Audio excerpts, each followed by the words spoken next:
ଜୟ ଜଗନ୍ନାଥ। ପ୍ରଚଣ୍ଡ ଖରାକୁ ସମସ୍ତଙ୍କୁ ସ୍ୱାଗତ। ଏକା କାହିଁ ମୁଁ ଖରାର ମଜା ନେବି, ତମେ ବି ମଜା ନିଅ।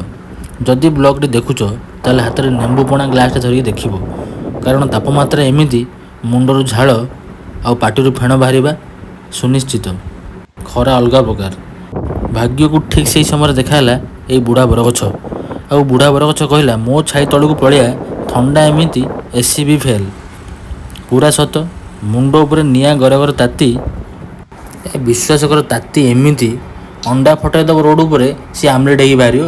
ଅଲଗା ପ୍ରକାର ତାତି। କିନ୍ତୁ ବୁଢ଼ା ବରଗଛ ତଳେ ଫୁଲ୍ 2 ଟନ୍ ଏସି ମାର୍କା ଥଣ୍ଡା। ପବନ ଏମିତି ଅଲଗା ପ୍ରକାର। ଦେଖୁନ ଏମିତି ପବନ ହେଉଛି, ଧୂଳି ପୁରା ଜୋରଜାରିଆ ଉଡ଼ୁଛି। ସେଥିପାଇଁ ଗଛ ଲଗାଅ, ଜୀବନ ବଞ୍ଚାଅ, ନହେଲେ ଖରାର ସାବତ ଭାଇ ଅଂଶୁଘାତ ରାସ୍ତାରେ କେଉଁଠି ନା କେଉଁଠି ଭେଟ ହେବ।